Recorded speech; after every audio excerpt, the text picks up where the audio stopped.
Well, let's talk about this first of all with my guest joining me throughout the show all the way to 1 o'clock, editor of Spiked Online, Tom Slater. Good morning to you. Morning, Julia.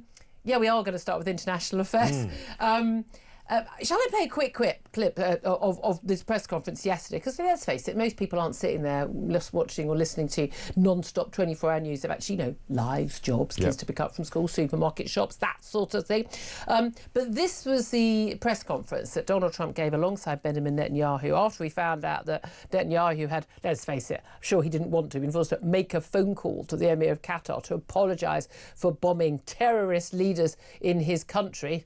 Not a phone call I would have been willing to make, but it was the prelude to something very big, the 20-point plan. Here is what Donald Trump had to say in typical understatement. This is a big, big day, a beautiful day, potentially one of the great days ever in civilization. And most importantly, we discussed how to end the war in Gaza, but it's just a part of the bigger picture, which is peace in the Middle East. And let's call it eternal peace in the Middle East. As I said, really not underplaying that. And here's what Benjamin Netanyahu had to say about the plan. I support your plan to end the war in Gaza, which achieves our war aims. It will bring back to Israel all our hostages, dismantle Hamas's military capabilities, end its political rule, and ensure that Gaza never again poses a threat to Israel. I mean, what's not to like? And yet Tom Slater, I say that the pro-Palestinian crowd, remarkably quiet today about it. Talk us through what this plan actually is. So there is this roadmap to end the war via this 20-point plan, and the key part of it for certainly the hostages' families in Israel was the fact that within 72 hours you would have the release of the remaining hostages dead or all alive. of them, none of this drip-drab, one at a time. Exactly.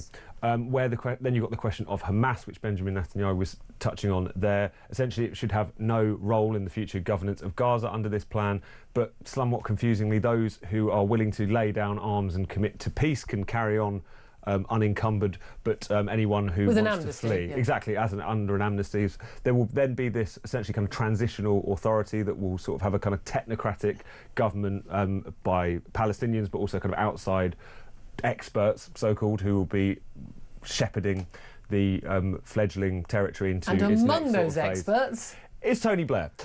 If you're talking about eternal peace in the Middle East, he's probably not the person you would go to. Wonder, yes. But nevertheless, he would be, again, one of the people who would be presiding over this transitional arrangement to a kind of future settlement. Well, the solution is probably digital ID cards. Absolutely. If only Gaza had had digital ID cards. None of this would have ever happened. Yeah, no. I'm just saying. So we look forward to Tony Sorry, I Blair's shouldn't make light of this. No, I mean, exactly. People are dying. By the way, on both sides. No, absolutely. But and that's the question as well, is that you can have a press conference and announce a peace plan. Obviously, the Israelis have buy-in now. Various of the Arab states have said that they are taking it in good faith. Even Hamas are pretending to take it in good faith. But whether or not this actually survives contact with a very difficult reality on the ground is what we The difference here is this plan, there's been lots of different plans, lots of different hostage deals and things like that on the cards with Qatar getting involved. Key thing here is Qatar have had a little bit of a wake-up call that, oh, by the way, you're no longer able to just operate with impunity harbouring terrorists. Ain't going to work for you anymore. Emir of Qatar, I don't know how safe he feels these days, given the reach of Israeli forces. They've been protected all this time. Now, of course, Donald Trump got his plane from Qatar, so he wants nicey. So that phone call Netanyahu made, I think, was very, very much a part of this. We're told that the Qataris, along with, we've got the Saudis, the UAE and others, Egyptians, are all on board, and they're going to be supporting this plan. But I think what's crucial about this is, if Hamas don't want to sign up, fine. OK, you don't want to sign up, but now we've established who wants peace and who doesn't want peace. By the way, this is something that would have been obvious to anyone paying attention at any point in the last almost 2 years. But OK, you don't want peace, fine. Well, we're just going to carry on then. And Donald Trump, who's the only person who really matters in the West in terms of the financing and the political support for Israel, basically says, I'll give you free rein, finish the job, and therefore Netanyahu can carry on. Now, this is going to be very, very popular in Israel. Friend and foe alike of Netanyahu in Israel are being very supportive of this plan. If it does come off, surely this is a win for the Palestinian people. I mean, we're looking at, we're told that they are under the cosh of Hamas, and of course they don't like them. Well, great, then they're free of Hamas. tick, what's not to like? There's going to be a massive reconstruction programme, billions will be pouring in from other Arab states. I mean, and they're not forced to leave the land. Crucially, if they do leave, they'll be able to come back. I mean, tick, what's not to like? And okay, the idea that you're going to have this sort of British protectorate, international protectorate, ring like, Tony Blair back involved in well, yeah, but that's because if it's not Hamas, and we can't have elections because you're going to elect Hamas, and it can't be the Palestinian Authority because that's run by Fatah, and if they had an election, it would be run by Hamas, that's not going to work. I mean, this is a great deal for the Palestinian people. If you genuinely believe that the Palestinian people are innocents who are currently facing mass starvation, currently facing genocide, all of these three things, by the way, provably untrue, and that they are under the cosh of Hamas. What's not to like about this deal, other than a sliver of territory around the Gaza border, which they lose to a buffer zone? And by the way, having been within a kilometre of the Gaza border, does not seem to me to be remotely unreasonable, given what happened on October the 7th. And it's one of those things where this deal, whether there be specific parts of it that we could quibble or argue about, it does kind of call various people's bluff, doesn't it? In relation to Hamas, obviously, who, as I say, are claiming to be listening thoughtfully to this proposal, but this is an organisation which is committed itself to essentially a kind of never-ending jihad against Israel. Do you really think that they're going to say, you know what, we've had our fun, we've done as much as we can, it's now time to get round the negotiating table? Doesn't really stretch. And also, I suppose it does leave open the question, because the kind of medium term, the future of Gaza is very much conceived, as you say, as this kind of protectorate, as this sort of thing that's going to be presided over by a quite technocratic government.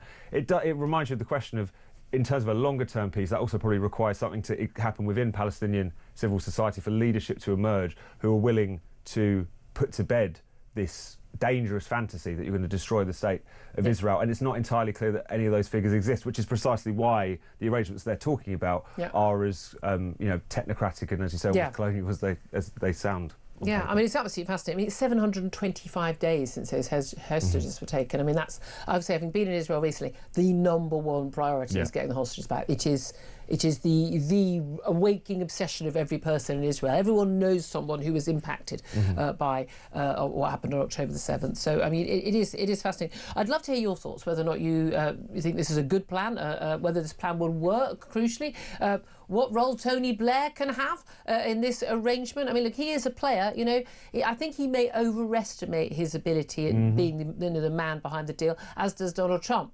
His idea of the art of the deal. I mean, he's not managed to do it. Putin, Kim Jong-un, and that. He doesn't actually seem to be that good at those things. I don't think he's really that good at doing property deals either, to be honest with you. Evidence in terms of his finances over the years. But, I think there are a lot of people right now who, because it's Donald Trump, because it's Netanyahu, absolutely not interested. And because actually bringing about the end to the war and helping the reconstruction of Gaza for Palestinian people without being led by terrorist fanatic lunatics isn't actually what they want. It's not actually what they're concerned about. What they actually want is the destruction of Israel, destruction of the West, and they think that Netanyahu and Israel and Donald Trump as combined as one are just the evil axis, and they actually don't give two hoots about the innocent civilians of Palestine. I had some silly bin on my tube on the way to work this morning who sort of, tapped on me to say, "You should be ashamed of yourself," she said, straight out of Central Casting. "You should be ashamed of yourself of supporting Israel." I'm like, well, you should be ashamed of yourself supporting Hamas terrorists. Sod off. Do one. I mean, it's just like, give me a break, love. They're not interested in peace, are they? But well done, because when you got to the canteen carrying a Guardian under the arm, you were able to tell everyone how incredibly stunning and brave you were with that awful woman from the radio. I mean, pathetic, utterly pathetic. She wanted to have a conversation with me about it. I would have had a conversation, but she waited until she was about to get off, because then she got to say her piece. I mean, these people are deluded. I said, "You're not happy about the peace plan then?" And she just left. She probably wasn't aware of it, to be honest with you. You make a fair point. So I want to hear your thoughts on this. Give us a call. 0344 499 1000, text 87222, get in touch on X at talkTV. Let's also talk about Keir Starmer's speech, because I suppose contractually we probably have to. I've barely been able to sleep with the anticipation, so... Was it Tony... Keir Starmer's speech Eve last night. But if you can't sleep, Starmer's speech is also a good solution to that. So we look forward to this afternoon. No, here's my call in. Call in and tell me what he's going to say in his speech so I don't have to bother pretending to care. 02444 999 1000. Do your job. Don't just sit there passively listening or watching us on YouTube.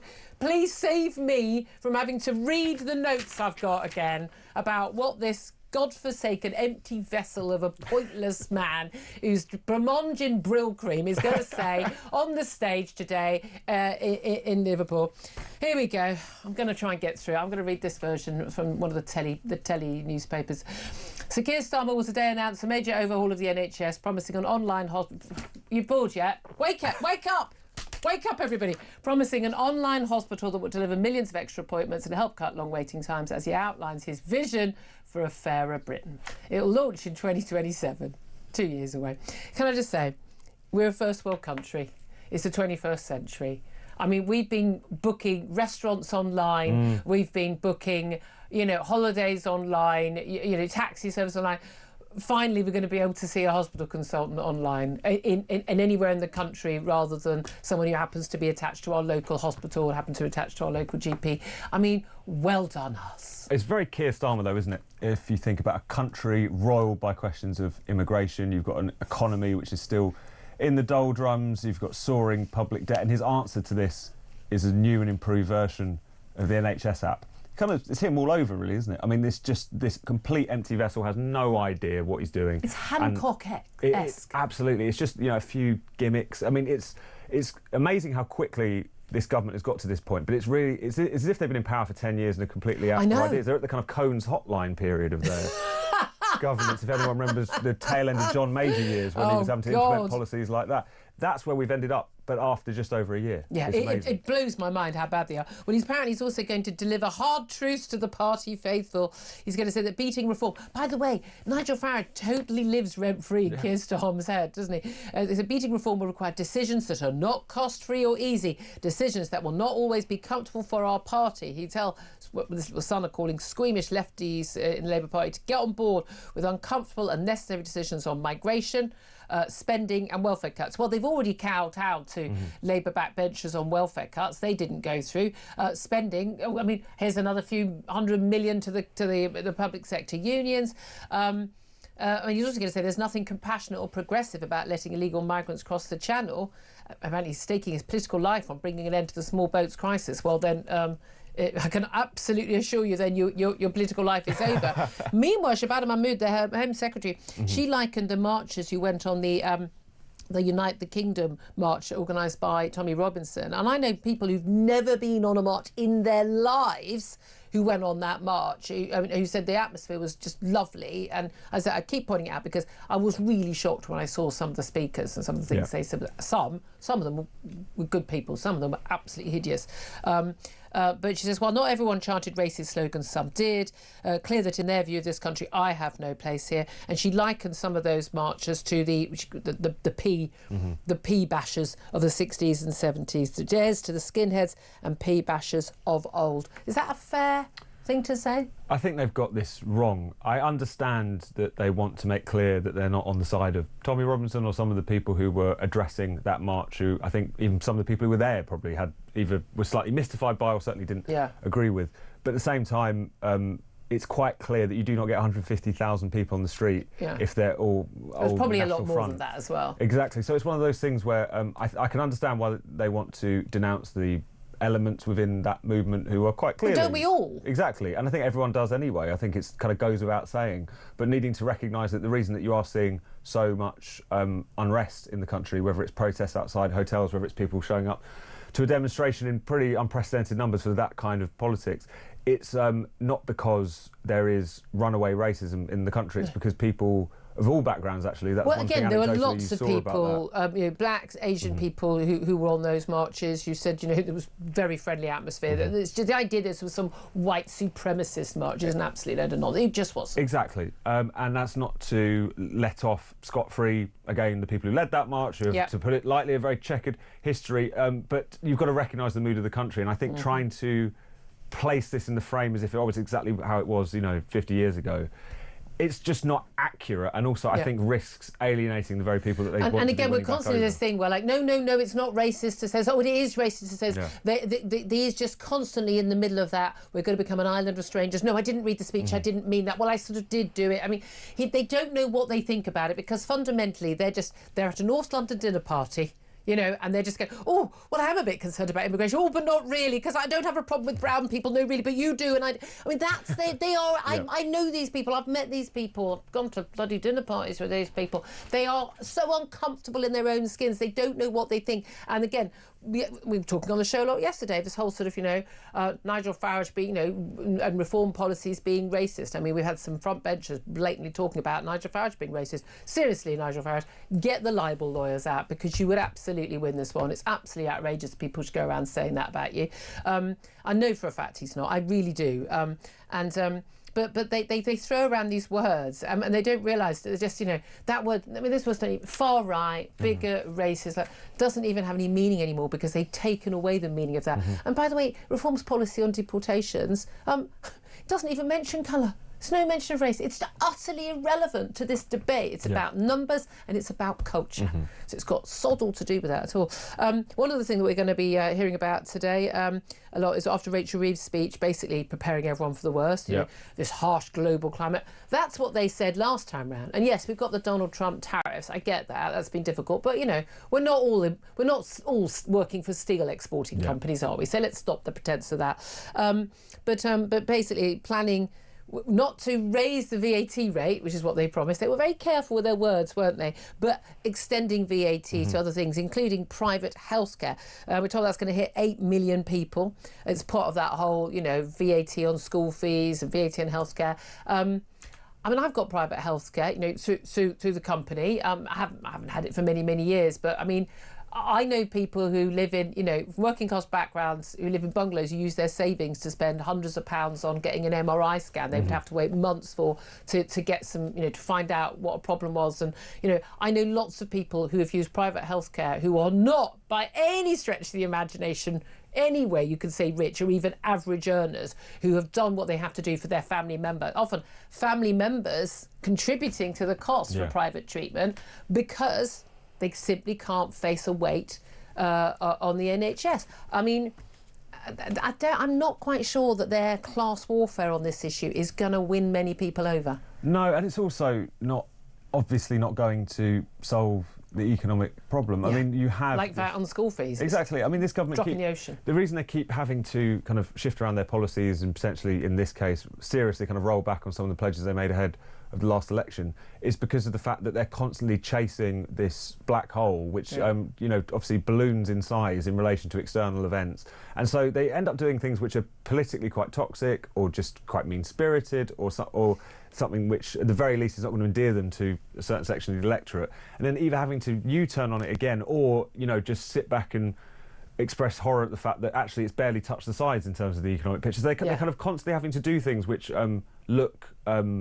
make them look bad, but at the same time don't actually fix the fundamental problem, because they don't have a plan for growth. They don't have a plan. There's no plan for sorting out the There's public no plan finances. for cutting. No plan for cutting the debt. No plan for cutting the spending. And actually, the only way you could actually really boost tax receipts would be to tax billions and millions of ordinary working people, because there are more of them by a long way than there are billionaires, and the billionaires will leave if you do it. It's going to be a great day at Labour Party conference, I think we can safely say.